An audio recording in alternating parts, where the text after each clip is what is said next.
ஒருத்தர் சொன்னாங்க இது வந்துட்டு கூத்தாடி நடத்துற கூட்டம், அதனால இந்த மாதிரிலாம் சேருது அப்படின்னு சொன்னாங்க. இது கூத்தாடி நடத்துற கூட்டம் கிடையாதுங்க. 2026 முதலமைச்சர் நடத்துற கூட்டங்க இது. நான் சத்யாங்க, என் பேரு. சத்தியமங்கலத்துலேருந்து வந்திருக்கோம். தலைவரோட ஸ்பீச் கேட்டிங்களா? என்னென்ன சொல்லியிருக்காருன்னு சொல்லலாம். தலைவரோட ஸ்பீச் எப்பவுமே கரெக்டாக தான் இருக்கும். கரெக்டாக தான் பேசுறாரு அவரு. மக்களுக்காக எல்லாமே செய்வாரு. அது நம்பிக்கை எங்களுக்கு இருக்கு. எந்த ஒரு இதானாலும் கரூர் சம்பந்தத்துல இதான ஆனா யாருமே போகக்கூடாது. நாங்க வருவோம். விஜய் அண்ணாக்காக நாங்க வருவோம். தீய சக்தி தான், எந்த டவுட்டுமே கிடையாது. எங்க மக்களுக்காக என்ன பண்றாங்க? 1000 ரூபாய் கொடுக்கறதுங்க, எங்களுக்கெல்லாம் 1000 ரூபாய் வரதே இல்லைங்க. எந்த ஒரு அடிப்படை இதுவும் கிடையாது. அந்த பஸ் ஃப்ரீங்கிறாங்க, எங்களால ஓசியில போறியா, இன்னும் நம்ம உங்களுக்கு எதுக்கு சீட்டுன்னு கேட்குறாங்க. அதனால அந்த டிஎம்கேவோட ஆட்சி எங்களுக்கு தேவையில்லை. எப்பவுமே எங்களுக்கு விஜய் அண்ணா தான் எங்களுக்கு சிஎம்மா வரணும். பாதுகாப்பு சுத்தமா இல்லைங்க. சொல்ல போனா குழந்தைங்களை அந்த காலத்துல எல்லாம் விட்டுட்டு போவாங்க பக்கத்து வீட்டுல. இப்போ நம்பி கூட விட்டுட்டு போக முடியறது இல்ல. நடந்து போனாவும் அது பாதுகாப்பே இல்ல. உண்மையே சொல்ல போனா பாதுகாப்பே இல்ல. தேர்தல் காலங்கிறது கண்டிப்பா 2026 நல்ல ஆட்சியா தான் அமையும் நாங்க நம்புறோம்.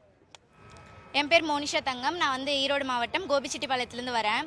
ஃபர்ஸ்ட் டைம் நான் மாநாட்டுக்கு வந்திருக்கேன். இந்த மாதிரி மாநாடு நான் எங்கேயுமே பார்த்தது இல்லைங்க. இது 200 ரூபாய்க்கு சேர்ந்த கூட்டம் கிடையாது, தானா சேர்ந்த கூட்டங்க. ஒருத்தர் சொன்னாங்க இது கூத்தாடி நடத்துற கூட்டம், அதனால இந்த மாதிரிலாம் சேருது அப்படின்னு சொன்னாங்க. இது கூத்தாடி நடத்துற கூட்டம் கிடையாதுங்க. 2026 முதலமைச்சர் நடத்துற கூட்டங்க இது. அவ்வளவுதாங்க. உண்மைதாங்க, எனக்கே தெரியுது. திமுக ஒரு தீய சக்தி தான். அவர் சொன்னதுல எந்த தப்புமே கிடையாது. நான் அதை கண்டிப்பா இது பண்ணுவேன்.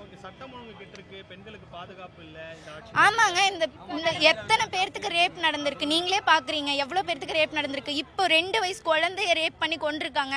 அதுக்கு என்னை கருணை காட்டி என்னை தப்பிக்க விடுங்க அப்படின்னு சொல்லிட்டு போய் குடியரசுத் தலைவர் கிட்ட ரிப்போர்ட் பண்றாங்க. இது யாராவது தப்பிக்க விடுவாங்களா? இப்ப இந்த மாதிரிதான் தமிழ்நாட்டுல ஆட்சி போயிட்டு இருக்கு. தயவு செஞ்சு நான் சொல்றேன், 2026 டிவிக்கு கட்சியை நீங்க தேர்ந்தெடுங்க. கண்டிப்பா தமிழ்நாடு ஜெயிக்கும். என்னோட நேம் சுமதிங்க. ஈரோடு டிஸ்ட்ரிக்ட் கோபிச்செட்டிப்பாளையத்துலேருந்து வரேன். ஆனால் பெண்களுக்கு தனியாக இங்கே பாதுகாப்பு கொடுத்துருக்குறாங்க. அது ஒரு ஸ்பெஷலாக இருந்தது. எல்லா மாநாட்டிலும் இல்லாத அளவுக்கு இங்கே அது ஸ்பெஷலாக இருந்தது. அது எங்கள் தலைவர் கேஏஎஸ் அவர்கள் முன்னிலையில் இது நல்ல பாதுகாப்பு முறை பண்ணி கொடுத்துருக்காங்க. 2026 கண்டிப்பாக எங்கள் அண்ணன் தளபதி வரணும். அது தமிழ்நாட்டு மக்களோட எல்லாரோட ஆசையும் அதுதான், என்னோட ஆசையும் அதுதான். அவர் 2026 நான் உங்கள் விஜய் அப்படின்னு சொல்லி அவர் அறிக்கை விடணும். அதை நாங்கள் எங்கள் காதால கேட்கணும்.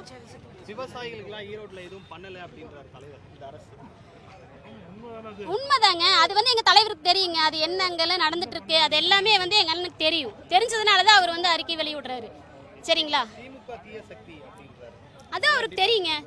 ஏன்னா அவருக்கு எக்ஸ்பீரியன்ஸ் இருக்கு, அங்கே உள்ள அவருக்கு எக்ஸ்பீரியன்ஸ் இருக்கு. ஸோ அவருக்கு தெரிஞ்சதுனால தான் அவர் சொல்றாரு. நாங்கள் வெளியே இருக்கிறோம். ஸோ அவருக்கு தெரியும், எங்கள் அண்ணனுக்கு எல்லாமே தெரியும்.